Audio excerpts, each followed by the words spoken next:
Okay guys, andito naman tayo sa aking dirty kitchen. At ito, meron tayong konting biyaya galing sa karagatan. So ito, merong malaking sapsap, merong mga crabs,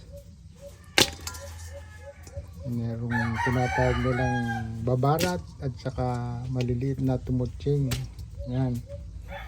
Luluto natin guys yan sa banga kasi maraming nagsasabi na masarap daw ang pagkain niluluto sa banga. At dito tayo sa aking dirty kitchen.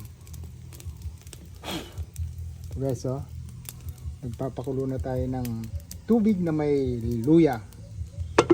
Tapos lalagyan natin ng sampalok